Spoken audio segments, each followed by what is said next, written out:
नमस्कार दोस्तों, the daily broadcast में आप सभी का स्वागत है। आज की इस वीडियो में हम डिस्कस करने वाले हैं 9 मार्च का द हिंदू न्यूज़पेपर। इस एनालिसिस में हम डिस्कस करेंगे आज का एडिटोरियल और उसके साथ वो सारी न्यूज़ जो आप सभी के कॉम्पिटिटिव एग्जामिनेशंस के पॉइंट ऑफ व्यू से रेलिवेंट हैं। स्टार्ट करते हैं इस वीडियो को इस कार्टून से जो आज की इस वीडियो में आया हुआ है। आई होप आप सब इन फिगर को जानते होंगे और जैसे यहाँ दिखाया गया किस तरीके से ममता बनर्जी बीजेपी से के फूल फेंकते हुए जा रही हैं और कैसे ये फूल टीएमसी में कन्वर्ट हो रहे हैं। अगर आप इसका डिटेल एक्सप्लेनेशन दे सकते हैं तो आप कमेंट सेक्शन में ज़रूर लिखिए। आगे बढ़ते हैं। पहली न्यूज़ जो हम स्टार्ट करते हैं वो आ रही है सुप्रीम कोर्ट से। तो पहली न्यूज़ में हम देख सकते हैं कि किस तरीके से सुप्रीम कोर्ट बता रहा है कि अलग अलग स्टेट्स में रिजर्वेशन पे 50% कैप जो है वो किसी स्टेट में एक्सटेंडेड है, यानी कि स्टेट में 50% से ज़्यादा रिजर्वेशन आ रहा है और किन्हीं स्टेट्स में कम आ रखा है। जैसे यहाँ पर एग्जांपल दिए गए महाराष्ट्र, तमिलनाडु, ये वो स्टेट्स हैं जिन्होंने 50% का जो कैप है उसको क्रॉस कर दिया है, यानी ये पहुँच चुके हैं करीब करीब 60% के आसपास। और बाकी जो स्टेट्स हैं वो करीब करीब अभी 50% के आसपास पे ही टिके हुए हैं।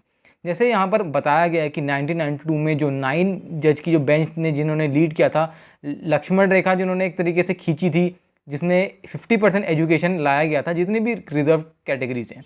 अब आप मुझे ये चीज़ बताएंगे कि जो रिजर्वेशन है उसकी स्टार्टिंग, अगर आपने लक्ष्मीकांत पढ़ी है तो आप बता पाएंगे कि रिजर्वेशन की स्टार्टिंग कौन से कमीशन से हुई। मैं आपको एक हिंट दे देता हूँ, वो मंडल कमीशन थी, लेकिन आपको मुझे उसके पूरी डिटेल बतानी है, यानी पूरा नाम उस कमीशन का क्या था ये आपको मुझे कमेंट सेक्शन में बताना है। तो जैसा कि हम डिस्कस कर रहे थे कि महाराष्ट्र और तमिलनाडु वो स्टेट्स हैं जिन्होंने 60% की कैपिंग को 50% की कैपिंग जो है उसे क्रॉस कर दिया है और आज की डेट में उनके पास 60% रिजर्वेशन है, जितने भी उनके माइनॉरिटीज़ हैं और जितनी भी क्लासेस के लिए रिजर्वेशन डिक्लेयर्ड है। इसके अलावा एक और केस है जो 5 जज बेंच ने लीड किया था, जो है अशोक भूषण की जो बेंच थी, उन्होंने इसको लीड किया और उन्होंने बताया कि किस तरीके से महाराष्ट्र में जो 50% की कैपिंग को क्रॉस किया है वो क्रॉस इसलिए किया क्योंकि वहाँ पर कुछ एक्सेप्शनल सर्कमस्टांसेस थे। यानी कई स्टेट ऐसे हैं जिन्होंने एक्सेप्शनल सर्कमस्टांसेस को लेने के बाद ही 50% कैपिंग को क्रॉस किया गया है। और जो 50% की बाउंड्री है वो सेट की जानी चाहिए या नहीं, इसका ओपिनियन जो है वो स्टेट से लिया जाएगा। तभी इस न्यूज़ का जो मेन हेडलाइन आप देख सकते हैं यहाँ लिखा हुआ है SC सीक्स स्टेट्स व्यू, यानी सभी राज्यों के जो व्यूज़ हैं उनको लिया जाएगा और उसके बाद डिसाइड किया जाएगा कि किस तरीके से इस चीज़ को आगे बढ़ाना है। अब आगे जो कोर्ट ने क्वेश्चंस और उनके आंसर्स प्रेजेंट किए, उन्होंने एक और वर्डिक्ट बताया पुराना जो 1992 का था, Indira Sahni case. I hope आप इस केस को जानते होंगे, अगर नहीं तो इसका एक छोटा सा फॉर्म मैं आपको बताता हूँ कि इस केस के बाद 50% जो लिमिट थी वो फिक्स कर दी गई थी एक लार्जर बेंच ने। लेकिन उस टाइम क्या हुआ था कि जो बेंच थी वो उतनी ज़्यादा जजेस की कंसिस्ट नहीं करती थी। लेकिन आज की डेट में सुप्रीम कोर्ट ये कह रहा है कि जो पुराने इस टाइप के केसेस भी हैं, जो लैंडमार्क केसेस हैं, उन केसेस को भी हम दोबारा रिव्यू करेंगे एक लार्जर बेंच के साथ, यानी एक ऐसी बेंच में जिसमें जजेस की संख्या थोड़ी ज़्यादा होगी। जैसा यहाँ लिखा हुआ है कि मोर देन 9 जजेस। तो सुप्रीम कोर्ट ये कहना चाह रहा है कि पुराने जो केसेस हैं उनको भी हम रिव्यू करेंगे और उनके साथ ही साथ हम स्टेट्स के भी व्यूज़ लेंगे कि किस तरीके से ये जो कोटा है 50% का जो स्टेट्स एक्सटेंड कर दे रहे हैं ये सही है और या नहीं है, और इसको आगे लेके चलना भी है या नहीं है। जैसा आप यहाँ भी पढ़ सकते हैं, जिस्ट में बताया गया इंदिरा साहनी केस में कि क्या हुआ था 1992 के टाइम में। अगली न्यूज़ को चलते हैं। ये एक काफ़ी इंपॉर्टेंट डेटा फिगर है। यहाँ लिखा हुआ है 496 मोहल्ला clinics established against target of 750, यानी दिल्ली सरकार कहना चाहती है कि उनका टारगेट 750 का था, लेकिन अभी तक उन्होंने 496 मोहल्ला क्लिनिक को इस्टेब्लिश कर दिया गया है। अब ये मोहल्ला क्लिनिक्स में क्या आज की डेट में क्या रिकॉर्ड्स हैं ये हम देखते हैं। तो अप्रॉक्सीमेटली 97 पेशेंट्स जो हैं एक दिन में एक मोहल्ला clinic on an average handle कर रहा है, ये रिपोर्ट बताती है। और इसके अलावा ये भी बता रखा है कि दिल्ली के अंदर जो टोटल फर्टिलिटी रेट है ये पूरे कंट्री के कंपैरिजन में कम है, और इसके अलावा जो डेथ रेट है वो भी कंट्री के कंपैरिजन में कम है, ये दिल्ली गवर्नमेंट बताती है। और ये मतलब जो मोहल्ला क्लिनिक वाला कंसेप्ट है इसको अपने आंसर राइटिंग में स्टेट कर सकते हैं। आंसर राइटिंग के किस पोर्शन में, जहाँ पर स्टेट गवर्नमेंट की हेल्थ पॉलिसीज़ आती हैं। हेल्थ पॉलिसीज़ है जो भी स्टेट गवर्नमेंट ने हेल्थ के लिए स्टेप्स लिए हैं स्टेट के अंदर, वो कर सकते हैं। क्योंकि मोहल्ला क्लिनिक कई पार्ट्स में बहुत सक्सेसफुल भी बताए गए हैं और कई पार्ट्स में कुछ चैलेंजेस हैं जिनको ओवरकम करना है, इससे मोहल्ला क्लिनिक बहुत अच्छे हो जाएंगे। तो ये एक चीज़ एक इंपॉर्टेंट डेटा फिगर है। ऑल्दो यहाँ पर दिल्ली गवर्नमेंट साफ खुद कहती है कि उन्होंने टारगेट जो है वो सेटिस्फाई नहीं किया, वो टारगेट तक नहीं पहुँच पाए जो 750 का टारगेट था, बट हाँ वो करीब करीब 500 तक पहुँच चुके हैं। और आने वाले टाइम में वो अपने इस टारगेट को भी अचीव कर लेंगे। अगली न्यूज़ पे बढ़ते हैं। अगली न्यूज़ आ रही है सुप्रीम कोर्ट से। रिसेंटली अगर आपने न्यूज़ फॉलो करी होगी तो आपको पता होगा कि जो एक रेप विक्टिम थी जिन्होंने कोर्ट में प्ली फाइल करी थी, उन रेप विक्टिम के जो कल्प्रिट थे उनसे सुप्रीम कोर्ट ने ये क्वेश्चन पूछा था कि will you Mary the rape victim. अब क्योंकि जब ये क्वेश्चन पूछा गया तो काफ़ी क्रिटिसिज्म भी आया सोशल मीडिया पे, और काफ़ी सारे लोग ये कहने लगे कि सुप्रीम कोर्ट इस टाइप के क्वेश्चंस कैसे आस्क कर सकता है, जबकि जो कल्प्रिट है जिसने ये रेप किया है उसको डायरेक्टली सज़ा होनी चाहिए, लेकिन उसके बावजूद भी सुप्रीम कोर्ट ने इस टाइप का सवाल क्यों पूछा। तो क्योंकि काफ़ी सारा क्रिटिसिज्म जो आया है उसके वजह से जो हमारे सुप्रीम कोर्ट के CJI हैं, चीफ जस्टिस, उन्होंने इसका क्लैरिफिकेशन दिया है एक तरीके से कि लोगों ने इस तरीक़ों को, इस जो स्टेटमेंट थी इसको गलत तरीके से लिया है, इसको मिसकोट किया गया है। मतलब वो कहना चाह रहे हैं कि जो मीनिंग लोगों ने इसका निकाल दिया है वो एक्चुअल में मीनिंग नहीं था। और उनके साथ उन्होंने ये भी कहा है कि सुप्रीम कोर्ट में आज भी वुमेनहुड के लिए यानी औरतों के लिए बहुत ज़्यादा इज्जत है। ये clarification justice S A Bobde ने दे रखी है। और हाँ, क्योंकि ऐसा बहुत हुआ कि ट्विटर में काफ़ी सारे ट्वीट्स इस तरीके से आए कि सुप्रीम कोर्ट जो है वो एक मतलब जिनके इस टाइप के स्टेटमेंट्स दे रहा है जो सोसाइटी के कंसर्न में मॉरल नहीं है, तो उस चीज़ को क्लैरिफाई करने के लिए ये पर्टिकुलर स्टेटमेंट दी गई है। और हाँ, सुप्रीम कोर्ट ने इन सब चीज़ों को क्लैरिफाई कर दिया है। इसके बाद अगर हम अगली न्यूज़ पे आते हैं तो ये दिल्ली की पर कैपिटा इनकम के बारे में बताता है।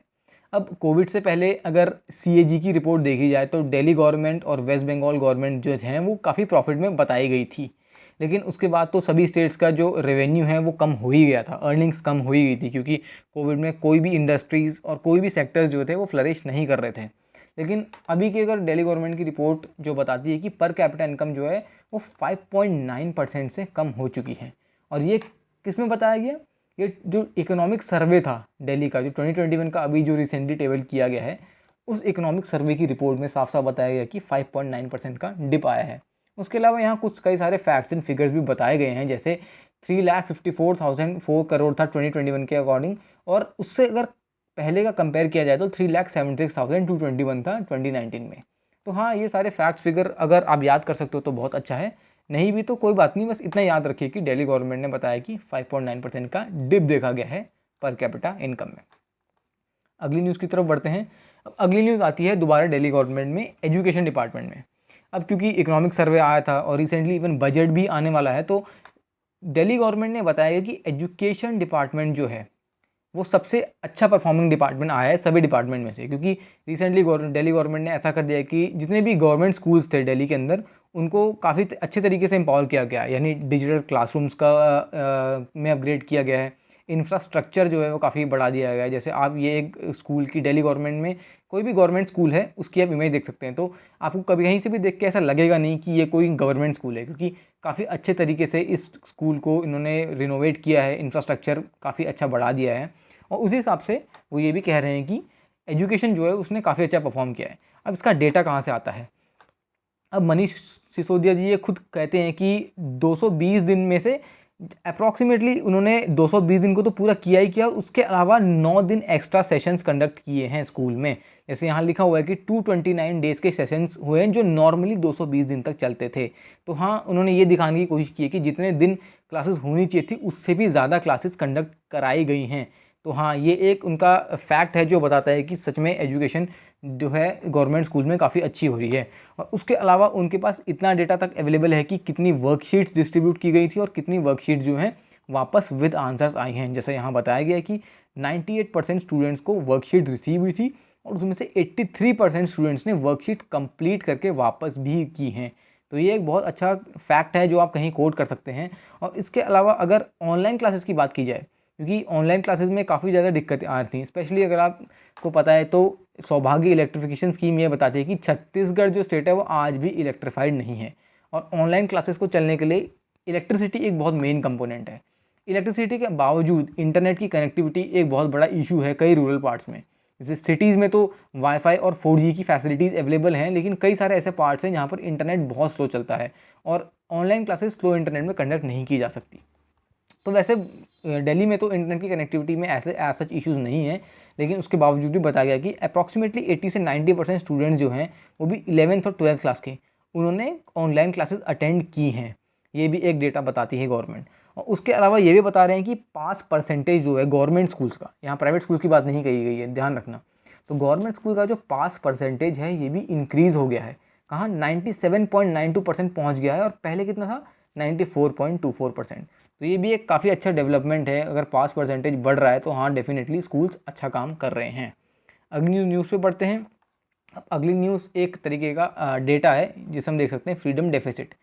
अब इससे पहले हम देख सकते हैं कि काफ़ी टाइम मीडिया पर क्वेश्चंस उठे कि मीडिया जो है वो फ्री नहीं है, और आपको भी पता है कि रिसेंटली इंडिया को जो है फ्री कंट्री से पार्टली फ्री कंट्री की कैटेगरी में ला दिया गया। ये एक यूएस बेस्ड थिंक टैंक था जिसने ऐसा किया, और आपको मुझे बताना है कि ये जो थिंक टैंक था इसका नाम क्या है, इस रिपोर्ट का नाम क्या है, ये आपको मुझे कमेंट सेक्शन में बताना है। खैर आपको इस पेज में भी वो चीज़ मिल जाएगी।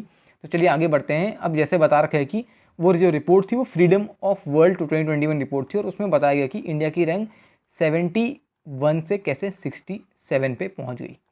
अब यहाँ आप इस ग्राफ में देख सकते हैं बहुत क्लियरली कि 2013 में हमारी क्या पोजीशन थी और आज 2021 में क्या पोजीशन है।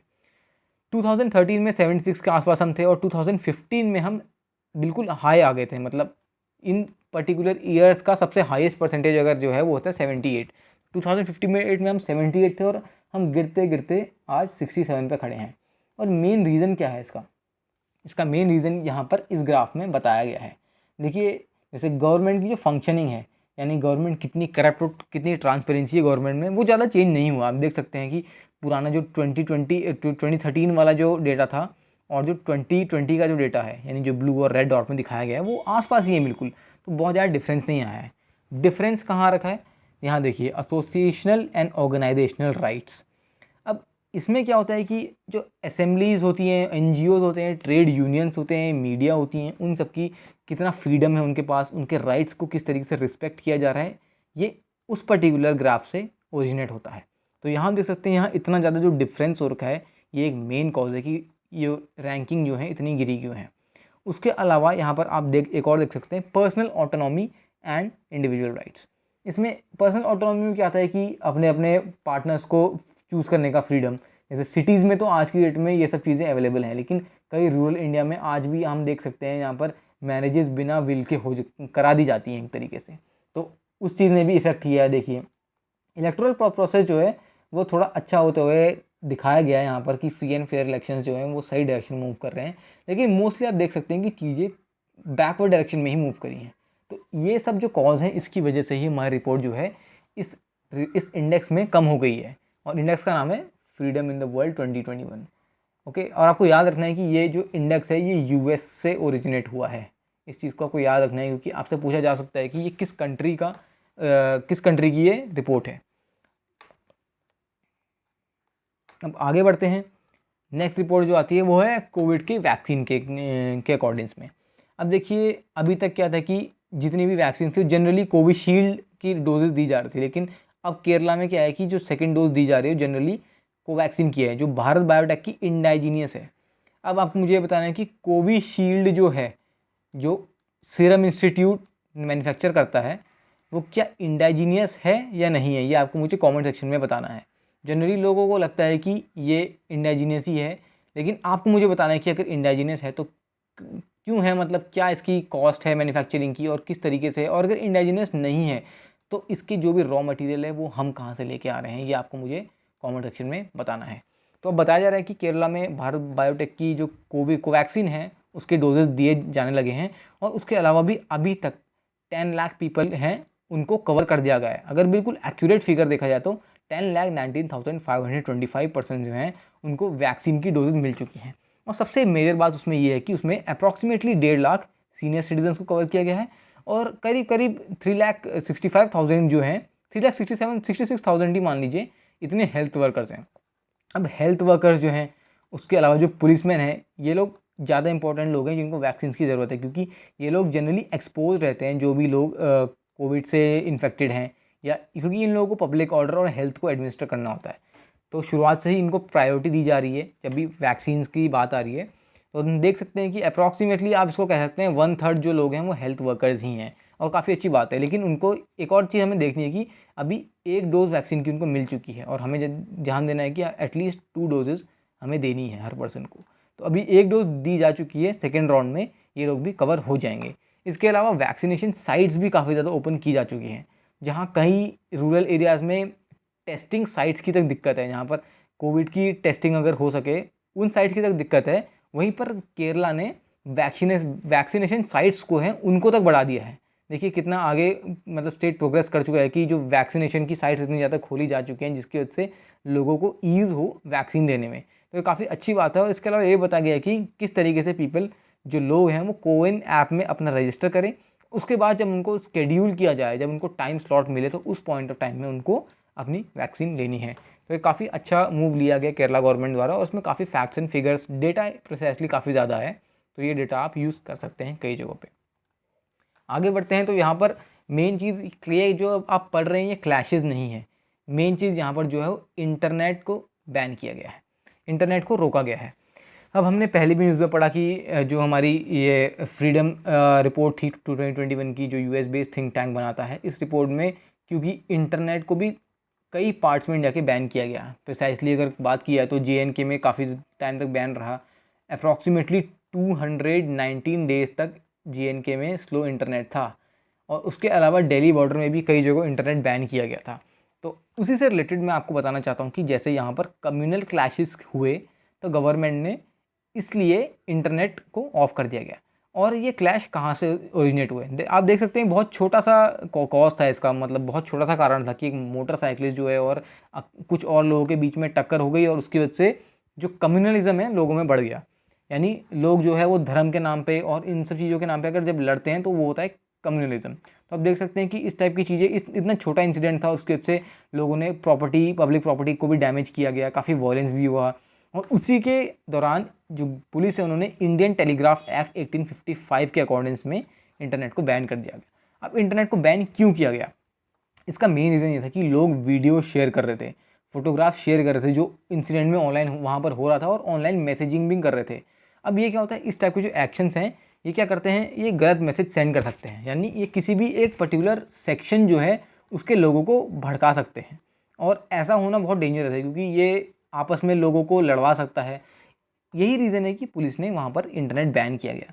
और मेजरली यही होता है कि जहाँ भी प्रोटेस्ट होते हैं या जहाँ पर भी मतलब कभी ऐसा लगता है कि ऐसा कोई वॉयलेंस होने वाला है, वहाँ पर गवर्नमेंट या पुलिस जो है इंटरनेट को बैन कर देती है। और मेन रीज़न यही होता है ताकि इस टाइप की चीज़ें, स्पेशली फेक न्यूज़, प्रोपेगेंडा, ये सब आगे ना बढ़े। तो ये आप एक ओपिनियन मेकिंग में ये आपके बहुत काम आ सकता है कि इंटरनेट जो बैन है, अगर आपसे पूछा जाए किसी भी इंटरव्यू में कि इंटरनेट बैन जो करना है क्या वो सही है या गलत है, तो आप इन पॉइंट्स को वहाँ पर यूज़ कर सकते हैं। उसके अलावा आपके अपने कभी कई सारे ओपिनियंस होंगे, आप उनको भी यूज़ कर सकते हैं, बट ध्यान रखना है वो सारी चीज़ें कंस्ट्रक्टिव होनी चाहिए। इस तरीके से नहीं कि सिर्फ प्रॉब्लम है और आपके उसका कोई सल्यूशन नहीं है, हमेशा आपके पास उस चीज़ का सल्यूशन होना चाहिए। अब आगे बढ़ते हैं नेक्स्ट न्यूज़ की तरफ। आप जानते हैं कि आज की डेट में जो है पेट्रोल, डीजल और LPG के प्राइसेस बहुत ज़्यादा हो चुके हैं। अब क्योंकि ये ज़्यादा हो चुके हैं तो अपोजिशन ने लोकसभा और राज्यसभा दोनों में अपनी आवाज़ उठाई है। आवाज़ किस चीज़ के लिए उठाई है, डिस्कशन के लिए, कि इस टॉपिक पे डिस्कशन होना चाहिए। लेकिन क्योंकि एडजर्न कर दिया गया था हाउस, तो डिस्कशन नहीं हो पाया। लेकिन अपोजिशन लीडर्स जितने भी हैं वो डिमांड कर रहे हैं कि जितना भी इंक्रीज़ हो रहा है पेट्रोल, डीजल और LPG प्राइसेस में, ये बहुत ज़्यादा इफेक्ट कर रहा है कॉमन लोगों को। और क्योंकि इसकी वजह से काफ़ी हंगामा भी हुआ, और देख सकते हैं यहाँ पर आप इस इमेज में साफ दिख रहा है किस तरीके से लोग खड़े हैं और लोग डिमांड करें कि इस चीज़ पर डिस्कशन होना चाहिए। ये लोकसभा में ही नहीं हुआ, ये राज्यसभा में भी हुआ है। और इस चीज़ को हम देख सकते हैं कि गवर्नमेंट को स्टेप्स लेने की ज़रूरत है, क्योंकि अगर आपने अभी बजट पढ़ा होगा तो GST कलेक्शन जो है वो गवर्नमेंट का वो काफ़ी ज़्यादा इंक्रीज़ हो रहा है, अगर आप बजट को ध्यान से पढ़ा होगा।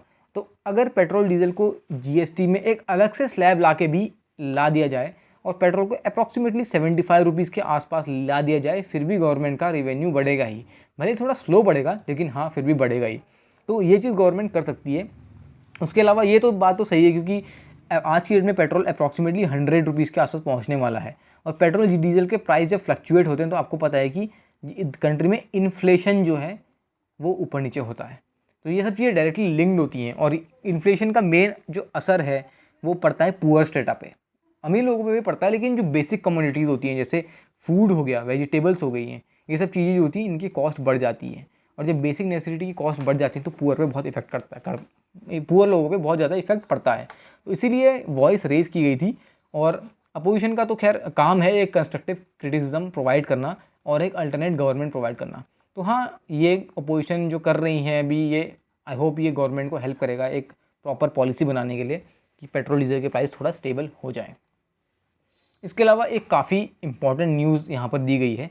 ये बताती है कि जो ड्रिंकिंग वाटर है वो कितने परसेंट स्कूल्स के पास आज की डेट में अवेलेबल है। अब ये रिपोर्ट कहाँ से आई? ये रिपोर्ट आई है स्टैंडिंग कमेटी ने, जिसने ये रिपोर्ट सबमिट करी है लोकसभा को। बेसिकली जल शक्ति मिनिस्ट्री ने 100 डे का कैंपेन चलाया था जिसमें वो 100% कवरेज करना चाहते थे जितने भी गवर्नमेंट स्कूल और आंगनवाड़ी हैं उनमें टैप वाटर की, प्रिसाइसली ड्रिंकिंग टैप वाटर की। लेकिन 100 डेज़ होने के बावजूद भी ये पाया गया कि उत्तर प्रदेश में सिर्फ 8% स्कूल्स ऐसे हैं जिनके पास सच में टैप ड्रिंकिंग वाटर है। उसके अलावा वेस्ट बंगाल में सिर्फ 11% स्कूल ही अवेलेबल ऐसे हैं। उसके अलावा ये देखा गया कि जैसे आसाम, झारखंड, उत्तर प्रदेश और छत्तीसगढ़ इस टाइप के स्टेट में 2 से 6% आंगनवाड़ी, ध्यान रखना ये जो ऊपर का डेटा है ये स्कूल्स का है और नीचे का डेटा आंगनवाड़ी का है, 2 से 6% आंगनवाड़ी के पास ही टैप ड्रिंकिंग वाटर अवेलेबल था। अब इतने टाइम बाद ही कैसे पता चला कि ये सब चीज़ें अवेलेबल नहीं है? इसका मेन रीज़न है कोविड, क्योंकि कोविड के बाद जब भी स्कूल खुले तो रिपीटेड हैंड वॉशिंग का और सैनिटाइजेशन की ज़रूरत पड़ी। और हैंड वॉशिंग के टाइम में पता चला कि इतने सारे स्कूल्स में तो वाटर ही अवेलेबल नहीं है तमीज़ से, तो ये हैंड वॉशिंग कहाँ से हो पाती? तो इस चीज़ से ये डेटा ओरिजिनेट होकर आया और जल शक्ति मिनिस्ट्री ने भी इसीलिए ये 100 डेज़ का एक्शन प्लान लिया। ऑल्दो ये सक्सेसफुली इम्प्लीमेंट नहीं हो पाया है, इसलिए उन्होंने इसकी डेडलाइन जो है उसको भी बढ़ा दिया है आगे, ताकि ये इन्होंने डेडलाइन जो इंक्रीज़ करी है 31 मार्च, जैसा आप यहाँ देख सकते हैं लिखा हुआ है 31 मार्च 2021 तक इन्होंने डेडलाइन को इंक्रीज़ कर दिया गया है।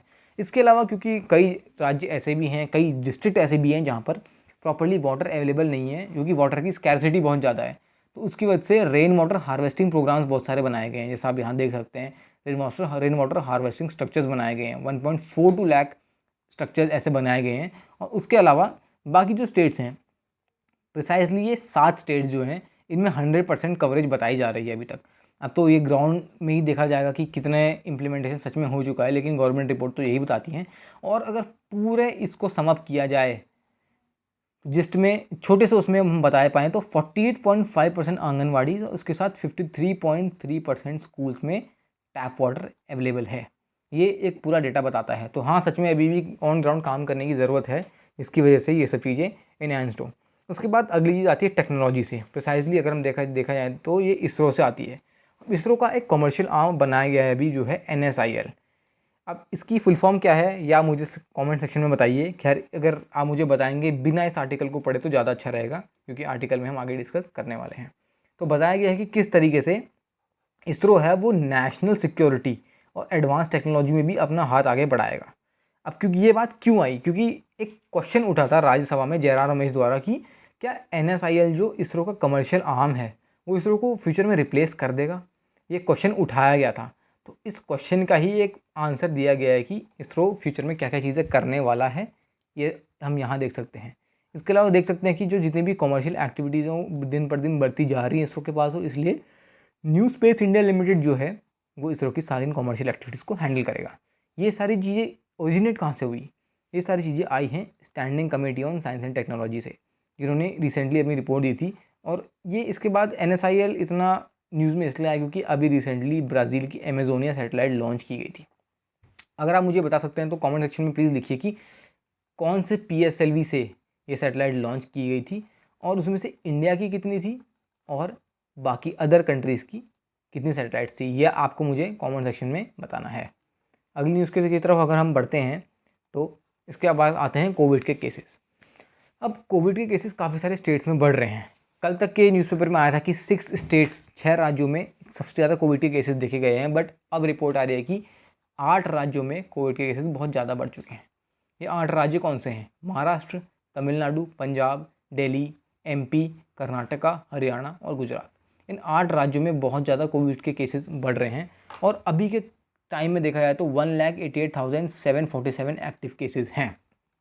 इसके अलावा हम देख सकते हैं 97 डेथ्स भी हो चुकी हैं, जबकि हम इतने एडवांस स्टेज में आ चुके हैं कोविड को टैकल करने के लिए, फिर भी अभी भी डेथ्स हो ही रही हैं। यहाँ पर एक ग्राफ रिप्रेजेंट किया गया है जो दिखा रहा है किस तरीके से जो स्टेट्स हैं उनके अंदर इतना ज़्यादा इंक्रीज़ आ रहा है। अब ये देख सकते हैं पंजाब का ग्राफ है किस तरीके से एकदम से फरवरी से मार्च के बीच में कितना ज़्यादा इंक्रीज़ हो रखा है कोविड के केसेस में। उसके अलावा हम ये भी देख सकते हैं कि दिल्ली गवर्नमेंट ने रिसेंटली गाइडलाइंस कर दी थी कि 6 राज्यों से, जिन 6 राज्यों में कोविड के केसेस आ रहे हैं, वहाँ से अगर कोई भी लोग ट्रैवल करके दिल्ली आते हैं तो फिर उन लोगों को कोविड की टेस्टिंग रिपोर्ट लाना ज़रूरी है, उसके बाद उनको दिल्ली में एंट्री मिलेगी। उसके अलावा देख सकते हैं कि अभी रिसेंटली 24 घंटों में 97 डेथ्स हो चुकी है कंट्री में। इसका मतलब कोविड सच में बहुत इफेक्ट कर रहा है। उसके अलावा ये भी देख सकते हैं कि वैक्सीनेशन का फिगर ये है कि अभी तक 17 लाख लोगों को वैक्सीन दे चुकी है और ये कल रात 9 PM तक का डेटा है। अगला आता है कि यहाँ पर जेईई मेंस के स्कोर की बात की जा रही है। काफ़ी अच्छा कह सकते हैं रिज़ल्ट आया है क्योंकि काफ़ी सारे लोग 100% भी स्कोर कर रहे हैं। टॉपर जो है उनका 99.999 इतना परसेंटाइल स्कोर आया और ये डिक्लेयर किसने किया? नेशनल टेस्टिंग एजेंसी ने किया है। और जो 6 टॉपर जो हैं वो इन राज्यों से हैं। यहाँ देखिए करके पढ़ सकते हैं, मैं एक एक राज्यों को पढ़ के नहीं सुनाऊंगा, तो आप यहाँ पढ़ सकते हैं किन राज्यों से हैं और नाम भी लिखे गए हैं। उसके अलावा सबसे अच्छी बात यहाँ देखिए, हरियाणा के एक स्टूडेंट ने जो डिसेबल स्टूडेंट था वो भी अमंग टॉप स्कोरर है। तो बहुत अच्छी बात है कि लोग डिसेबिलिटी के बावजूद भी इतना अच्छा प्रोग्रेस कर रहे हैं। और फाइनली यहाँ बताया गया कि फरवरी में 6.2 लाख बच्चों ने पेपर दिया था और उसमें से इतने सारे बच्चे अच्छे अंकों के साथ पास हुए हैं, जो बहुत अच्छी बात है। इसके अलावा हम देख सकते हैं रेलवे के पैसेंजर फेयर्स की बात की गई है, क्योंकि कोविड में आपको पता है कि रेलवे जो है उसको सबसे ज़्यादा लॉस हुआ है। अबे लॉस क्यों हुआ है? देखिए मेजर रीज़न है कि आपको पहले पता होगा कि जो प्रीमियम ट्रेन्स होती हैं जैसे राजधानी, शताब्दी, दुरंतो, इन ट्रेन्स में क्या होता है कि फेयर के अलावा केटरिंग का भी चार्ज लिया जाता है। लेकिन कोविड के टाइम में आपको पता होगा कि बेडिंग्स प्रोवाइड नहीं की जा रही हैं, फूड अवेलेबल नहीं है ट्रेन्स में, जो फूड प्रीमियम ट्रेन में दिया जाता था वो अवेलेबल नहीं है। तो डेफिनेटली ये हो रहा है कि रेलवे का जो है रिवेन्यू वो कम हो रहा है, रेलवे की कमाई कम हो रही है। और क्योंकि कम हो रही है तो इस चीज़ को इंक्रीज़ करने की ज़रूरत है, क्योंकि रेलवे इंडिया का एक बहुत बड़ा ऑर्गेनाइजेशन है जो सबसे ज़्यादा एम्प्लॉयज़ को रखता है। रेलवे सबसे बड़ा एम्प्लॉयर है। आपको पता होगा रिसेंटली एनटीपीसी का जो एग्ज़ाम हुआ उसमें कितने करोड़ों बच्चों ने फॉर्म भरा था, क्योंकि रेलवे सच में एक बहुत बड़ा एम्प्लॉयर है कंट्री का और बहुत सारे लोग उस पर डिपेंड करते हैं। तो डेफिनेटली फेयर को इंक्रीज़ करने की ज़रूरत बता रही है रेलवे, क्योंकि उनका रेवेन्यू नहीं आ रहा है। और अगर हम पुराना डेटा देखें, ये बहुत इंपॉर्टेंट डेटा है, इसको प्लीज़ नोट कर लीजिएगा कि 2016-17 में अगर सिंपल भाषा में बताऊं तो ऑपरेटिंग रेशियो वो होता है कि 100 रुपये कमाने के लिए किसी ऑर्गेनाइजेशन को कितना पैसा खर्च करना पड़ता है। तो 2016-17 के डेटा की बात की जाए तो रेलवेज़ को 100 रुपया कमाने के लिए उस टाइम पे करीब 96 रुपये खर्च करने पड़ते थे। यानी रेलवे 96.5 रुपया खर्च करेगा तब जाके उसको 100 रुपया मिलेगा। ये 2016-17 का डेटा है। उसके बाद 2017-18 का डेटा है कि 98 रुपये जब रेलवे खर्च करता है तब उसको 100 रुपये की कमाई होती है।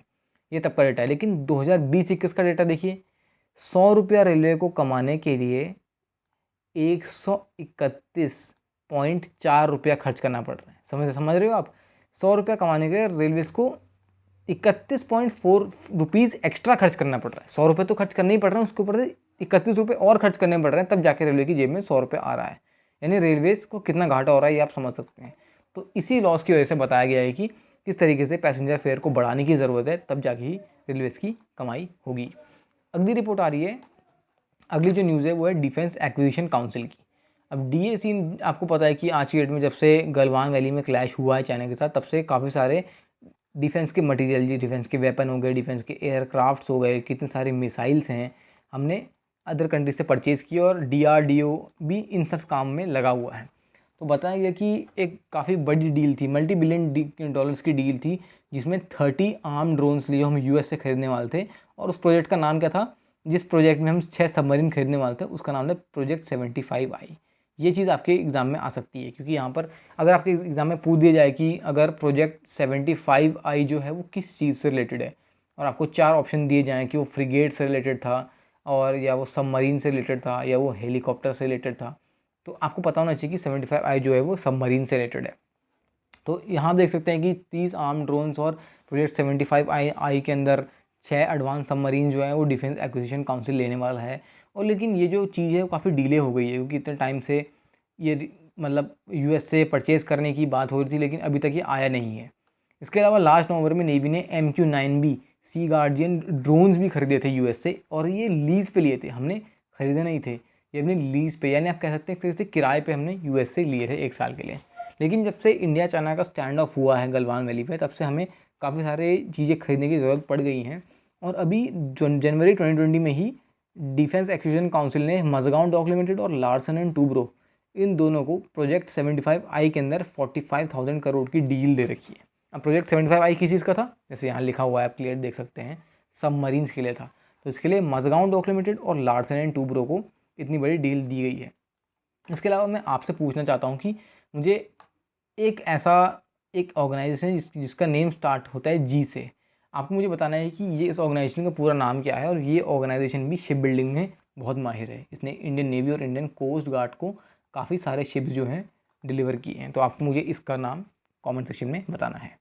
इसके अलावा यहाँ पर आ रही है कि किस तरीके से ईरान जो है वो आज लॉस में है, और किस तरीके से इंडिया जो है सैंक्शंस की वजह से ईरान से तेल नहीं खरीद पा रहा। यहाँ पर बताया गया कि किस तरीके से ईरान ने चाइना को 17.8 million ton of crude oil, इतना क्रूड ऑयल चाइना को सप्लाई किया है पिछले 14 महीनों में। और ऐसा क्यों हो रहा है, क्योंकि देखिए चाइना जो है उसको यूएस के सैंक्शन से फ़र्क नहीं पड़ता। यूएस किसी कंट्री पे सैंक्शन लगाता है तो चाइना उस कंट्री से डील करता है, क्योंकि आज की डेट में यूएस और चाइना जो हैं आपस में राइवल्स हो चुके हैं।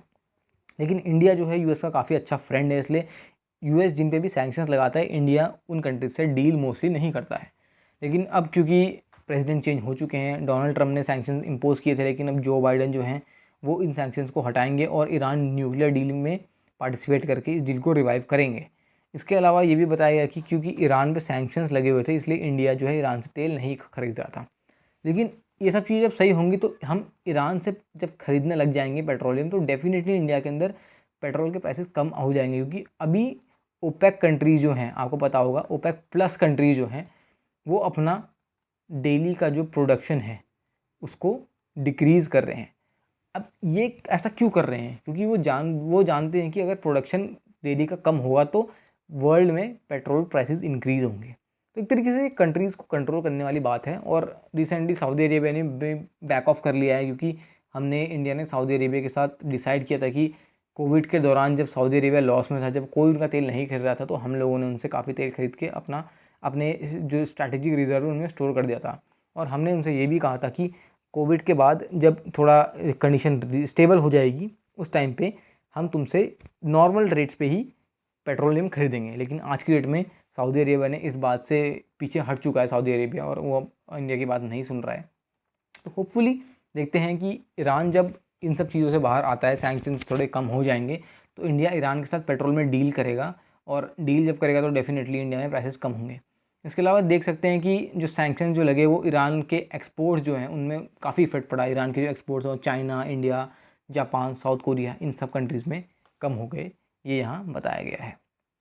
अब आते हैं हम अपने मेन टॉपिक, जो हमारे एडिटोरियल का सेक्शन। आज की डेट में हम 5 एडिटोरियल्स डिस्कस करने वाले हैं।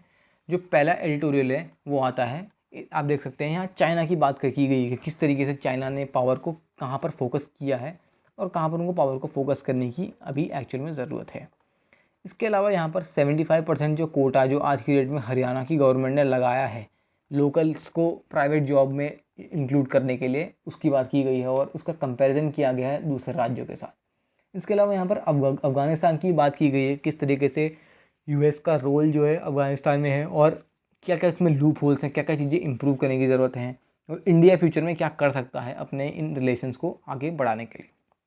इसके अलावा यहाँ पर H1B वीज़ा की बात की गई है। डोनाल्ड ट्रम्प के टाइम में उस वीज़ा की में क्या चीज़ें थी और अब जो बाइडेन के टाइम में क्या क्या चेंजेस आ रहे हैं, और वर्क फ्रॉम होम जो है यहाँ पर जो WFA लिखा है, इसका मतलब वर्क फ्रॉम होम ही होता है एक तरीके से।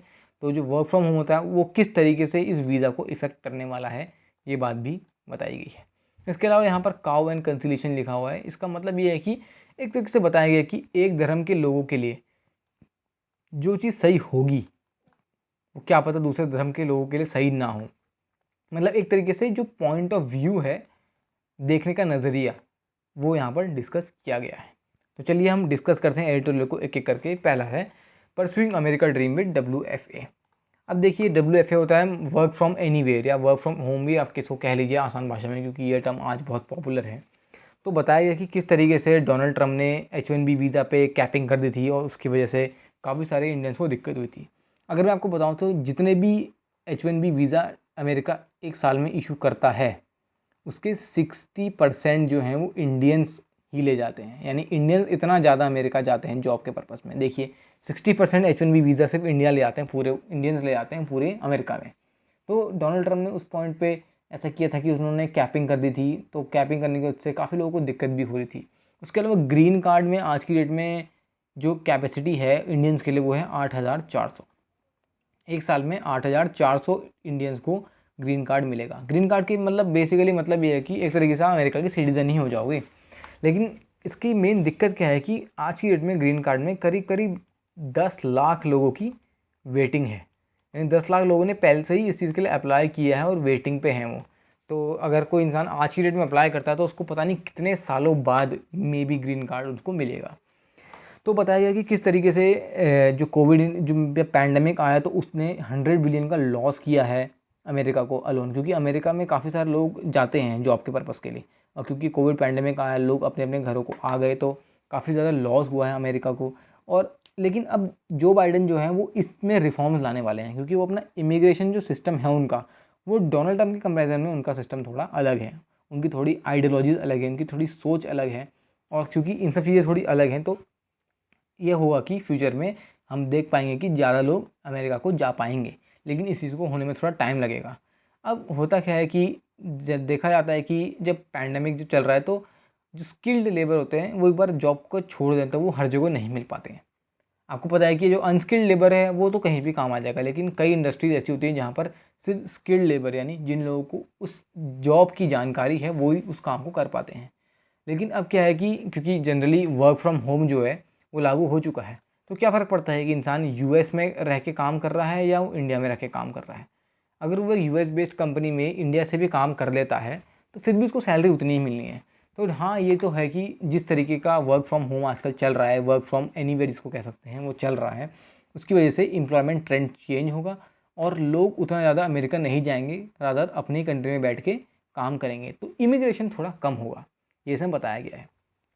अब इसमें एक और चीज़ बताई गई है कि किस तरीके से जो फैमिलीज़ होती हैं वो भी अपने जो मेन पर्सन होता है, जैसे किसी के फादर काम कर रहे हैं यूएस में, तो फैमिली भी ग्रीन कार्ड लेके या वीज़ा की जो बाकी कैटेगरीज आती हैं, जैसे H4 वीज़ा जो आता है, जहाँ लिखा हुआ है कि H4 वीज़ा जिसके से स्पाउस और चिल्ड्रन यानी बच्चे और जो वाइफ हैं वो भी अपने हस्बैंड के साथ अमेरिका जा सकती हैं। तो H4 वीज़ा है जो मतलब फैमिली को अलाउ करता है, वो भी अब उतना ज़्यादा नहीं लिया जाएगा। और ये इसलिए बताया जा रहा है क्योंकि अगर मेन जो पर्सन किसी कंपनी में वर्क कर रहा है अगर वो ही घर में बैठा है तो डेफिनेटली जाने की ज़रूरत नहीं होगी। तो ये इमिग्रेशन को कम करेगा और क्या बोलते हैं, और यहाँ पर लिखा है कि फैमिली बेस्ड एम्प्लॉयमेंट जो है वो भी अपनी कंट्री में बढ़ेगा। इसके अलावा बाइडन ने ये भी सोचा है कि वो कंट्री स्पेसिफिक कोटा को हटाएंगे। जैसे मैंने आपको बताया कि इंडिया के लिए ग्रीन कार्ड की स्पेसिफिक कोटा कितना है, 8,400 एक साल का। अब एक बार ये कोटा एक साल का ख़त्म हो गया तो उसके बाद उस साल में किसी को भी, किसी इंडियन को भी ये ग्रीन कार्ड नहीं मिलेगा। तो बाइडन की पॉलिसी ये है कि वो कंट्री स्पेसिफिक कोटा को रिमूव करने की उन्होंने सोची है अपनी आगे वाली पॉलिसी में। और इसके अलावा हम ये भी देख सकते हैं कि डिफरेंस आगे क्या आने वाला है, क्योंकि पैंडमिक जो जब आया तो उसने क्या किया कि मिलियंस ऑफ वर्कर्स को डिस्प्लेस किया। अब वर्कर्स जो हैं वो वर्क फ्रॉम होम पहले से भी मतलब वर्क फ्रॉम होम करते थे, लेकिन इतना ज़्यादा नहीं था जितना आज की डेट में है। क्योंकि पहले से वर्क फ्रॉम होम जो होता वो हफ्ते में 2 वीक्स, हफ्ते में 2 दिन मिलता था या 3 दिन मिलता था, और वो भी उसमें भी कोई ऐसा वो नहीं था कि आपको ऑफिस के पास ही रहना है, आप अपने घर में रह सकते थे। लेकिन आज की डेट में एक दूसरी कंट्री में बैठ के एक बंदा ऐसी जॉब कर रहा है, उसकी कंपनी किसी और कंट्री में है और वो अपनी कंट्री में बैठ के जॉब कर रहा है। यानी एक तरीके से आप कह सकते हैं कि लोग इंटर कॉन्टिनेंटल जॉब कर रहे हैं। तो वर्क फ्रॉम होम जो है वो थोड़ा और रिलैक्स हो गया है आज की डेट में, और लोग अपनी प्रेफर्ड लोकेशन पे बैठ के ही काम कर रहे हैं। ये काफ़ी अच्छी चीज़ है, कुछ कंपनीज़ के लिए काफ़ी फ़ायदेमंद भी है, जैसे हम आगे डिस्कस करने वाले TCS की यहाँ बात की गई है। और कुछ कंपनी जहाँ फील्ड जॉब ज़्यादा होती है, तो जहाँ फील्ड जॉब ज़्यादा होती है उन कंपनीज़ के थोड़ा घाटे का सौदा भी है। इसके अलावा एक बहुत अच्छी यहाँ रिसर्च बताई गई है जो है US state pattern and trade mark office, USPTO। इसको आप याद कर लीजिएगा। इसकी रिपोर्ट के अकॉर्डिंग बताया गया कि वर्क फ्रॉम होम करने और ऑफिस में काम करने के कंपैरिजन में देखा जाए तो जब लोगों ने वर्क फ्रॉम होम किया तब उनकी प्रोडक्टिविटी यानी उनकी काम करने की क्षमता 4.4% बढ़ गई। यानी जब लोग अपने घर से काम कर रहे थे तो वो 4.4% ज़्यादा प्रोडक्टिव थे, ज़्यादा अच्छा काम कर रहे थे। ये रिपोर्ट बताती है, जो काफ़ी अच्छी चीज़ है, क्योंकि ये कहा जा रहा है कि घर में उनको अपना कंफर्ट वाला जो इन्वायरमेंट है वो मिल रहा है। जैसा इन्वायरमेंट वो चाहते हैं उस टाइप का इन्वायरमेंट उनको मिल रहा है और इसी की वजह से वो अच्छा काम कर पा रहे हैं। इसके अलावा ये बताया गया कि सोसाइटी भी आज के डेट में बेनिफिट कर रही है, क्योंकि ऑफिस जाने में आपको पता है गाड़ी का यूज़ होता है, पब्लिक ट्रांसपोर्ट का यूज़ होता है। लेकिन अगर लोग घर से ही काम कर रहे हैं तो इस टाइप की चीज़ें यूज़ नहीं होंगी, और जितना इन सब चीज़ों का कम यूज़ होगा उतना पॉल्यूशन कम होगा, कार्बन एमिशन कम होंगे, और डेफिनेटली अगर ये सब चीज़ें कम होंगी तो 2015 पेरिस क्लाइमेट एग्रीमेंट के टारगेट को हम अचीव कर पाएंगे। अब TCS की यहाँ पर बात की गई है, जहाँ पर TCS जो है सिर्फ 25% अपने वर्कफोर्स यानी 25% एम्प्लॉयज़ को ही ऑफिस में आने दे रहा है, और बाकी के 75% जो लोग हैं वो अपने अपने घरों में बैठ के ही काम कर रहे हैं।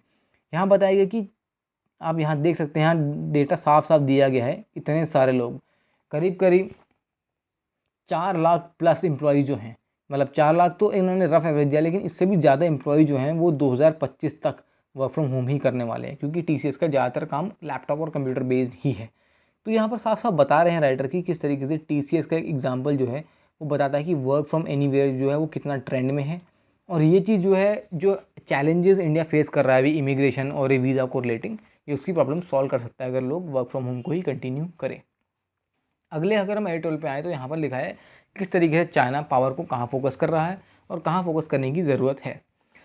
फॉर एग्जाम्पल यहाँ बताया गया है कि चाइनीज़ लीडर जो है जनरली बहुत बड़े बड़े वादे करते हैं, बहुत बड़ी बड़ी पॉलिसीज़, ग्लोबल पॉलिसीज़ को इनिशिएट करते हैं, ताकि वो लोगों को नहीं, बेसिकली अदर इन्वेस्टर्स को और अदर कंपनीज़ को अट्रैक्ट कर सकें अपने कंट्री में। लेकिन ऑन ग्राउंड जो रियलिटी है वो कुछ और ही है। जैसे आप यहाँ देख सकते हैं कि प्रोनाउंस एम्बिगुअस टारगेट, यानी बहुत एम्बिशन वाले टारगेट को बताना ताकि अटेंशन मिले ग्लोबल इन्वेस्टर्स से। तो बताया गया कि किस तरीके से चाइना ने काफ़ी सारे अटेम्प्ट किए गए हैं। जैसे अभी रिसेंटली चाइना का 2025 का प्लान था, उन्होंने बताया कि उस प्लान में वो एक हाइड्रो पावर प्लांट बनाने वाले हैं ब्रह्मपुत्र रिवर पे, ताकि हाइड्रो इलेक्ट्रिसिटी का जनरेशन हो। उसके अलावा लोगों के लिए, चाइनीज़ लोगों के लिए काफ़ी सारी चीज़ें उन्होंने अनाउंस की थी, लेकिन एक्चुअल में कई सारी चीज़ें जो इम्प्रूव होनी चाहिए चाइना में, ऐसा राइटर कहना चाह रहे हैं, वो यहाँ डिस्कस की गई हैं। इसके अलावा यहाँ साफ साफ बताया गया है कि किस तरीके से चाइना ने 8 कोर एरियाज़ में फोकस करने की बात की गई है अपने इस 5 ईयर प्लान में। आप पढ़ सकते हैं रेयर अर्थ मटेरियल, रोबोटिक्स में, एयरक्राफ्ट इंजन में, न्यू एनर्जी व्हीकल में, हाई एंड मेडिकल डिवाइसेस में, शिप बिल्डिंग और एविएशन में, और स्पीड रेल में। अब जो मुझे पर्सनली मेरा ओपिनियन लगता है कि रेलवेज़ जो हैं उनके काफ़ी इम्प्रूवड हैं। हाँ, उनको अपने डिफेंस के सेक्टर में प्रोमिनेंटली जो उनका सेक्टर सच है, सबमरीन हो गया, मिसाइल्स हो गया, एयर डिफेंस सिस्टम्स हो गए, एयरक्राफ्ट हो गए, यहाँ पर बहुत ध्यान देने की ज़रूरत है। अब ऐसा करने की उनको क्यों ज़रूरत है? मेजर रीज़न इसके पीछे ये है कि अगर आपको मैं सिंपल से भाषा में बताऊँ तो जैसे रशिया का S-400 बहुत फेमस है। इनफैक्ट इंडिया ने भी रशिया के साथ इसके लिए डील कर रखी है। इसकी एग्जैक्ट कॉपी जो है वो चाइना ने बना रखी है, जिसका नाम है HQ-16। ये आपको पता होना चाहिए कि चाइना जनरली दूसरी कंट्रीज़ के जो missile defence system, air defence systems जो होते हैं, एयरक्राफ्ट होते हैं, उनको कॉपी कर लेता है, एग्जैक्ट कॉपी। S-400 से पहले जो S-300 था उसकी भी चाइना ने एग्जैक्ट कॉपी बना रखी है अपने पास, और उसका नाम है HQ-09। ये हैं वो दो चीज़ें जो चाइना ने एग्जैक्ट रशिया से कॉपी कर रखी हैं। इसके अलावा जो चाइना का एयरक्राफ्ट है JF-17 थंडर, ये जो एयरक्राफ्ट है ये भी एक कॉपी ही है। तो ये भी मतलब एक ऐसी चीज़ है जहाँ चाइना सिर्फ कॉपी कर रहा है, यानी अपना इनोवेटिव खुद का दिमाग नहीं लगा रहा है। लेकिन कुछ कुछ सेक्टर में, जैसे चाइना आज की डेट में केमिकल वॉरफेयर का इस्तेमाल करने की सोचता है, वेदर का यूज़ करने की सोचता है अपने एनिमीज़ को परेशान करने के लिए। उसके अलावा बाकी सारी भी चीज़ें, जैसे रिसेंटली उन्होंने महाराष्ट्र में इलेक्ट्रिसिटी ग्रिड का ब्लैकआउट कर दिया था, वो भी एक वेपन यूज़ हो सकता है फ्यूचर में चाइना के द्वारा। तो इन सब चीज़ों में चाइना काफ़ी आगे हो चुका है, और जहाँ बाकी कंट्रीज़ अपने वेपन्स, अपने फुट सोल्जर को बढ़ा रही हैं, पैदल सैनिकों को बढ़ा रही हैं, वहाँ चाइना अपनी आर्मी कम करके ज़्यादातर इन सब जो एडवांस चीज़ें हैं उन पर फोकस कर रहा है। बट हाँ, हर चीज़ क्योंकि परफेक्ट नहीं होती, तो चाइना अभी को अपने ये एयरक्राफ्ट इंडस्ट्री पे, एविएशन इंडस्ट्रीज़ और बाकी चीज़ें में, मिसाइल डिफेंस सिस्टम है, वहाँ पर उनको इम्प्रूव करने की ज़रूरत है। जैसे यहाँ साफ साफ लिखा हुआ है कि किस तरीके से उनको 5th जनरेशन एयरक्राफ्ट से उनको उस पर ध्यान देने की ज़रूरत है, और उसके अलावा भी काफ़ी सारी चीज़ें हैं जो हम आगे डिस्कस करेंगे। अब यहाँ पर साफ साफ बताया गया है कि किस तरीके से यूरोपियन यूनियन ने अर्ज किया कि जो भी हांगकांग का इलेक्टोरल सिस्टम, वहाँ पर चाइना को दखल नहीं देनी चाहिए, वहाँ पर पॉलिटिकल फ्रीडम और ह्यूमन राइट्स का पालन करना चाहिए, क्योंकि सब जानते हैं कि चाइना जो है वहाँ पर फोर्स का यूज़ भी करता है और इनफैक्ट लोगों को काफ़ी ह्यूमिलिएट करता है। इसके अलावा हम यहाँ देख सकते हैं कि रिसेंटली चाइना ने RCEP एग्रीमेंट भी साइन किया। मैं आपसे पूछना चाहता हूँ कि क्या इंडिया ने RCEP एग्रीमेंट साइन किया, या आप मुझे कमेंट सेक्शन में बताएंगे। काफ़ी आसान सा क्वेश्चन है, अगर आप जियो पॉलिटिक्स को फॉलो करते हैं तो आपको काफ़ी अच्छे से पता होगा इसके बारे में। तो चाइना ने अभी रिसेंटली RCEP एग्रीमेंट भी साइन किया, और RCEP एग्रीमेंट के साइन करने के बाद ये अपनी जो इलेक्ट्रॉनिक्स और गैजेट इंडस्ट्री है, इससे दूसरी कंट्रीज़ को काफ़ी ज़्यादा फ्लड करने वाले हैं। तो ये चाइना का बेसिकली स्ट्रैटेजी थी, और चाइना ये साफ साफ कह रहा है कि उनकी 2021 में 6% की इकोनॉमिक ग्रोथ होने वाली है, ये ऐसा वो कह रहे हैं। और उसके अलावा ये भी कह रहे हैं कि जो उनका 5 ईयर प्लान है 2021 से 25 तक, उसमें उन्होंने पोलर सिल्क रोड की बात की गई है। और ये पोलर सिल्क रोड की बात क्यों की गई है?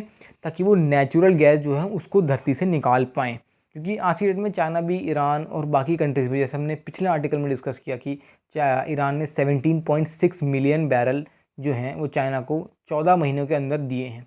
तो चाइना भी ईरान के ऊपर डिपेंडेंट है, तो इस चीज़ को डिपेंडेंसी को हटाने के लिए चाइना खुद नेचुरल गैस एक्सट्रैक्ट करना चाहता है।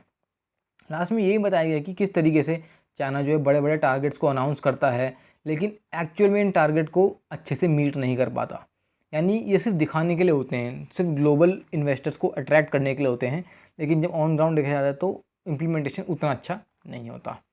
उसके अलावा हम यहाँ अगला आर्टिकल देख सकते हैं, किस तरीके से 75% जॉब्स की बात की गई जो हरियाणा में कोटा इम्प्लीमेंट किया गया। अब देखिए इसमें कुछ चीज़ें हैं। पहली बात तो है कि 50,000 रुपये से कम तनख्वाह वाली जितनी जॉब्स हैं, उन जॉब्स में ये कोटा लागू होगा, और वो 75% लोग सिर्फ हरियाणा के ही होंगे जिनको ये सब फैसिलिटीज़ यानी जॉब फैसिलिटी अवेलेबल होगी। अब इसमें कई चीज़ें अच्छी भी हैं, कई चीज़ें बुरी भी हैं। अच्छी चीज़ तो ये है कि वहाँ के जो खुद के लोग हैं, जो कई रूरल एरियाज़ में हैं, जो जिनको जॉब नहीं अवेलेबल है, उनको तो जॉब मिलेगी, लेकिन दिक्कतें भी इसमें काफ़ी सारी हैं। पहले तो स्किल की दिक्कत है, दूसरा है कि काफ़ी सारे इसमें करप्शन भी हो सकता है, उसके बारे में आगे डिस्कस करेंगे। उसके अलावा यहाँ बताया भी गया है कि किस तरीके से आंध्र प्रदेश ने भी ऐसा ही एक लॉ कानून पास किया गया 2017 में, जहाँ वो 70% जॉब्स को अपने लोगों के लिए रिजर्व करना चाहते थे। उन्होंने कोई पैसों की लिमिट नहीं रखी, जैसे हरियाणा रखी है 50,000 रुपये की लिमिट रखी है कि इतने तक जॉब वाले, इतने तक की जो जॉब होगी वो लोकल के लोगों को मिलेगी, ऐसी कोई उन्होंने लिमिट नहीं रखी है। लेकिन हाँ, उन्होंने भी कहा है कि 70% जॉब जो है वो अपने लोगों के लिए रिजर्व करेंगे। इसके अलावा यहाँ पर साफ साफ बताया गया है कि किस तरीके से लूप होल यानी किस तरीके से कमियाँ इसमें हैं। मान लीजिए कि जो 75% का जो लोग जो हरियाणा के लाने हैं किसी स्किल्ड जॉब के लिए, जहाँ पर कोई क्वालिफिकेशन चाहिए, अब ऐसे लोग नहीं मिल पा रहे हैं हरियाणा के अंदर ही, तो फिर बाहर से लोगों को लाने का कोई ऐसा प्रावधान होना चाहिए कि कंपनी जो है बाहर से लोगों को ला पाए, नहीं तो कंपनी को घाटा हो जाएगा। उसके अलावा अगर मान लो कि ऐसा किया जाता है कि वो कंपनी बाहर के लोगों को इतना काम पे रख लेती हैं, लेकिन कागज़ों पे ये नहीं दिखाती हैं कि उसने किसी बाहर के लोगों को रखा है। कागज़ों पे कैसे नहीं दिखाती हैं? मान लो कि जब तनख्वाह देने की बात है तो तनख्वाह उनको ऑन हैंड दे दी है, बैंक में नहीं डाली, ठीक है, और बाकी जितने भी डॉक्यूमेंट पेपर वर्क है वो गवर्नमेंट को नहीं दिखाया, कच्चा पेपर वर्क कर दिया एक तरीके से। तो वहाँ पर क्या होगा कि गवर्नमेंट, हरियाणा गवर्नमेंट ये आइडेंटिफाई नहीं कर पाएगी कि जो लोग वहाँ काम कर रहे हैं वो हरियाणा वाले ही काम कर रहे हैं या नहीं कर रहे हैं। और ऐसे में क्या होगा, इंस्पेक्टर राज सिस्टम जो है वो दोबारा होगा, यानी मतलब जो इंस्पेक्टर्स थे उनको घूस खिलाना, ये इस टाइप की चीज़ें दोबारा बढ़ जाएंगी। तो हाँ, एक तरीके से करप्शन भी बढ़ेगा। और एक और बात की जा रही है कि जो प्राइम मिनिस्टर का जो उसमें मुद्दा था, यानी एक भारत श्रेष्ठ भारत, और एक और था वन नेशन वन मार्केट, ये जो प्राइम मिनिस्टर के स्लोगन थे, हरियाणा सरकार का ये जो मूव है 75% जो जॉब देने का, ये इन स्लोगन के बिल्कुल ही अगेंस्ट जाता है, बिल्कुल अपोजिट जाता है। क्योंकि यहाँ पर बात की गई है सिर्फ हरियाणा के लोगों को जॉब देने की, लेकिन पीएम मोदी तो कहते हैं कि पूरा भारत एक ही है, एक भारत श्रेष्ठ भारत का नारा दिया गया है। तो ये सब चीज़ें आपस में मेल नहीं खाती, ऐसा राइटर कहना चाहते हैं। यहाँ पर अब बात की गई है काउ एंड कॉन्सुलेशन के लिए। बेसिकली हम इस आर्टिकल को ज़्यादा डिस्कस नहीं करेंगे, बताएंगे कि यहाँ पर किस तरीके से राइटर कह रहे हैं कि एक धर्म में जहाँ पर काव को, गाय को पूजा जाता है, वहीं दूसरे धर्म में गाय को एज अ फ्लैश देखा जाता है, यानी फूड के फॉर्म में देखा जाता है। अब ये चीज़ें आज कहाँ से रही हैं? जो चीज़ एक धर्म के लोगों के लिए सही है वो दूसरे धर्म के लोगों के लिए गलत हो सकती है, ऐसा राइटर बता रहे हैं। लेकिन इसमें दोनों ही साइड के लोगों की गलती नहीं है, ऐसा राइटर इसमें कहना चाहते हैं। क्योंकि जैसे किसी धर्म में किसी जानवर की या किसी भी चीज़ की वैल्यू जहाँ पर ज़्यादा होगी, किसी दूसरे धर्म में उस चीज़ की वैल्यू कम हो सकती है। तो ऐसे में क्या होता है कि लोगों में आपस में जो लोगों के विचार होते हैं उनमें थोड़ा अंतर आ जाता है, और ये अंतर इन सब चीज़ों की वजह से आता है क्योंकि लोगों के जो धर्म हैं उनके अंदर चीज़ें अलग अलग हैं। और राइटर यही कहना चाहते हैं कि इन सब चीज़ों में ये चीज़ें आज से नहीं आ रही, ये सब पास्ट से, यानी जब मुग़ल एम्पायर था उस टाइम से भी आ रही हैं। और किस तरीके से उस टाइम पे भी जो गाय का जो मतलब गाय को एज अ फूड देखा जाता था, खाने के रूप में देखा जाता था, उस चीज़ के खिलाफ थे मुग़ल एम्पायर भी, और पनिशमेंट दिया करते थे अगर लोग इस टाइप की चीज़ें करते थे। उसके अलावा खिलाफत मूवमेंट में भी देखा गया किस तरीके से अलग अलग धर्म के लोगों ने अपनी इस टाइप की जो प्रैक्टिसेस थी, यानी अपने धर्म की जो ऐसी चीज़ें जो दूसरे धर्म के लोगों को ठेस पहुंचा सकती हैं, उन प्रैक्टिसेस को छोड़ दिया था ताकि सब लोग एक साथ मिलजुल के रहें और देश की आज़ादी के लिए काम कर सकें। तो कह सकते हैं कि यहाँ पर जो आइडियोलॉजीज़ हैं, जो लोगों की सोच है, वो हर जगह एक जैसी तो नहीं है, लेकिन लोगों का नज़रिया भी अपने में तरफ से गलत नहीं है। क्योंकि हर धर्म अपने आप में एक अलग चीज़ है, और हर धर्म की इज़्ज़त करना हम सबका ड्यूटी होनी चाहिए, ऐसा राइटर कह रहे हैं। तो ये एक छोटा सा जेस्ट था इसका, बाकी इसको हम ज़्यादा डिटेल में डिस्कस नहीं करेंगे क्योंकि इसमें ऐसा कोई फैक्ट एंड फिगर नहीं है, लेकिन हाँ, एक राइटर का काफ़ी अच्छा मैसेज है सोसाइटी की तरफ को। इसके अलावा यहाँ पर अफ़गानिस्तान की बात की गई है कि किस तरीके से यूएस तालिबान की जो डील थी वो उतनी ज़्यादा सक्सेसफुल नहीं है, और किस तरीके से इंडिया जो है वो अपना एक स्टांस ले सकता है, एक चांस ले सकता है अफ़गानिस्तान के और नज़दीक आने का। बताया गया है कि जिस तरीके से अफ़गानिस्तान के दोहा एग्रीमेंट के बाद जो अफ़गानिस्तान से यूएस के ट्रूप्स वापस आ रहे हैं वो उतने ज़्यादा सक्सेसफुल नहीं है, क्योंकि आज भी तालिबान जो है वो अलकायदा के साथ मिला हुआ है। अलकायदा ही नहीं, उसके साथ और भी बाकी कई सारे ऐसे आतंकवादी संगठन हैं जिनके साथ तालिबान आज भी मिला हुआ है। लेकिन जो बाइडेन की जो आज की डेट में पॉलिसी है जो वो फ्रेम करना चाहते हैं वो उतनी ज़्यादा सक्सेसफुल नहीं हो पा रही है, ऐसा राइटर कहना चाह रहे हैं। क्योंकि जब उस पॉइंट ऑफ टाइम में जब जो बाइडेन वाइस प्रेसिडेंट हुआ करते थे तब भी जो बाइडेन कहते थे कि पाकिस्तान जो है वो अफ़गानिस्तान से ज़्यादा इंपॉर्टेंट है, ये कहते थे। लेकिन डोनाल्ड ट्रंप ने उल्टी चीज़ें करी। डोनाल्ड ट्रंप ने पाकिस्तान को इज़्ज़त बिल्कुल नहीं दी, क्योंकि उनकी नज़रों में पाकिस्तान की कोई वैल्यू नहीं थी और उनकी नज़रों में अफ़गानिस्तान की काफ़ी ज़्यादा वैल्यू थी। लेकिन अब आज की डेट में हम देख सकते हैं कि किस तरीके से पॉलिटिकल नेगोशिएशन, यानी पॉलिटिकल के तालमेल करके ही ये सब चीज़ों को बैठाया जा रहा है, और ताकि अफ़गानिस्तान बिल्कुल शांत रहे, वहाँ पर सोवरेनिटी आए, वहाँ पर गणतंत्र नहीं, वहाँ पर डेमोक्रेसी आ जाए। इस तरीके से पॉलिटिकल नेगोशिएशन किए जा रहे हैं, यानी मिलिट्री का यूज़ कहीं से भी कहीं तक ज़्यादा इफेक्टिव नहीं हो पाया है। इसके बाद ये भी बता रहे हैं कि जो बाइडेन कहना चाहते हैं कि अगर हम पाकिस्तान पे ज़्यादा फोकस करें तो हम तालिबान को उनके घुटनों पर ला सकते हैं बड़े आराम से, ऐसा जो बाइडेन का कहना है, और वो फ्यूचर में यही करना चाहते हैं। इसलिए वो साफ साफ कह रहे हैं कि अफ़गानिस्तान उतना इंपॉर्टेंट नहीं है जितना पाकिस्तान उनको ज़्यादा इंपॉर्टेंट है। इसके अलावा ये भी बता रहे हैं कि जो यूएस गवर्नमेंट की नई पॉलिसी है वो कहते हैं कि 50% जो शेयर है वो इस तरीके से इम्प्लीमेंट किया जाए कि तालिबान की जो गवर्नमेंट है, तालिबान के जितने भी ऑर्गेनाइजेशन इन सब चीज़ों में इन्वॉल्व हैं वो सीज़ फायर के लिए हाँ कह दें। अब जैसे हम यहाँ पढ़ सकते हैं कि US government advocating new inclusive government in Afghanistan, यानी अफ़गानिस्तान की जो गवर्नमेंट है, यानी अशरफ गनी की जो गवर्नमेंट है, उसमें इस तरीके से चेंजेस लाना कि वहाँ पर 50% जो शेयर है वो तालिबान की इंटरिम गवर्नमेंट को मिल जाए। ऐसा करने से क्या होगा, क्योंकि तालिबान को एक रिप्रेजेंटेशन मिलेगा अफ़गानिस्तान में, और क्योंकि एक रिप्रेजेंटेशन मिलेगा तो हो सकता है कि आने वाले समय में तालिबान इन सब चीज़ों को छोड़ दे और एक सीज़ फायर पे टिक जाए। अभी आपको पता होगा रिसेंटली इंडिया और पाकिस्तान ने भी 2003 वाले जो सीज़ फायर एग्रीमेंट था उस पर दोबारा एग्री कर लिया है। तो वही बात यहाँ की गई किस तरीके से सीज़ फायर को दोबारा इस्टेब्लिश किया जा सकता है, और अशरफ गनी को काफ़ी मतलब इनकरेज कर रहे हैं, प्रोत्साहन किया जा रहा है उनका कि वो इन सब चीज़ों में इन्वॉल्व हों। मतलब जो तालिबान के जितने भी ऑर्गेनाइजेशंस हैं उनसे बातचीत करें। उसके अलावा अब्दुल्ला और जो मुजाहिदीन कमांडर्स हैं उनके साथ एक ऐसा मिलजुल के एक ऐसे पॉइंट पे पहुँचें जहाँ पर उनके लिए भी फ़ायदा हो, और ये जो तालिबान के अंदर ये सब चीज़ें हो रही हैं ये सब ख़त्म हो, यानी तालिबान को भी एक तरीके से पावर शेयर करने का मौका मिले और अफ़गानिस्तान में भी पीस और स्टेबिलिटी आए। यानी ओवरऑल ये कहना चाहते हैं कि इतना ज़्यादा इफेक्टिव नहीं रही है डोनाल्ड ट्रंप की जो पॉलिसी थी वो उतनी ज़्यादा इफेक्टिव नहीं हो पाई है जितना उस टाइम में बढ़ा चढ़ा के बताया जा रहा था। तो अब हम बात करने वाले हैं कि इंडिया पे क्या इम्प्लीकेशन, क्या असर होने वाला है। इससे पहले मैं आपसे पूछना चाहता हूँ कि अभी हाल ही में इंडिया ने एक शहतूत डैम चलो मैंने इसका आंसर तो खुद ही दे दिया। वैसे आपको पता होना चाहिए कि इंडिया ने शहतूत डैम को जो है फंड किया है अफ़गानिस्तान में, और काफ़ी ज़्यादा उनका डेवलपमेंट में भी हेल्प कर रही हैं। काफ़ी सारे वहाँ हाई स्कूल भी इंडिया ने बनाए हैं। तो ये सब चीज़ आपको पता होनी चाहिए। जहाँ भी इंडिया अफ़गानिस्तान रिलेशंस की बात आती है, चाहे आपका किसी जीडी का टॉपिक हो, चाहे आपसे इंटरव्यू में पूछा जाए कि इंडिया और अफ़गानिस्तान के रिलेशंस कैसे हैं आज की डेट में, या आपसे कहीं भी अगर पूछा जाए इंडिया अफ़गानिस्तान रिलेशन के बारे में, तो आपको ये सब छोटे छोटे फैक्ट और फिगर पता होने चाहिए, क्योंकि ये सब चीज़ें ही आपकी नॉलेज दिखाएंगे वहाँ की आपको गहराई में चीज़ों की कितनी जानकारी है। तो अब यहाँ पर बताया गया कि किस तरीके से अभी अफ़गानिस्तान के जो एक्टिंग फॉरेन मिनिस्टर हैं, जिनका नाम है मोहम्मद हनीफ अतमर, ये अभी नई दिल्ली 22 मार्च को आने वाले हैं। अब वो आएंगे तो कोई ना कोई बहुत स्ट्रैटेजिक बातचीत ज़रूर होने वाली है इंडिया और अफ़गानिस्तान के बीच में।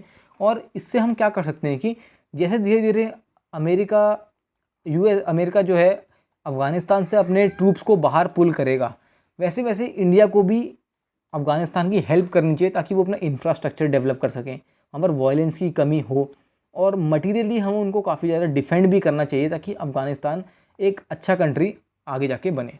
हमें स्टेट इंस्टीट्यूशन भी वहाँ पर उनको सपोर्ट करना चाहिए, जितने भी स्कूल्स हैं, कॉलेजेस हैं, ताकि वहाँ के लोग भी डेवलप करें। और इस पार्टनरशिप से ओवरऑल बोथ कंट्रीज़ को फ़ायदा होगा, क्योंकि काफ़ी सारा अफ़गानिस्तान के थ्रू हम ट्रेड भी कर सकते हैं मिडिल ईस्ट के, और उसके अलावा अफ़गानिस्तान को भी इंडिया की इन सब डेवलपमेंट से काफ़ी ज़्यादा फ़ायदा होने वाला है। दोस्तों आज की वीडियो में इतना ही। आई होप कि आप सभी को आज का जो लेक्चर है, आज का news session as well as जो एडिटोरियल सेशन है, वो दोनों काफ़ी पसंद आया होगा।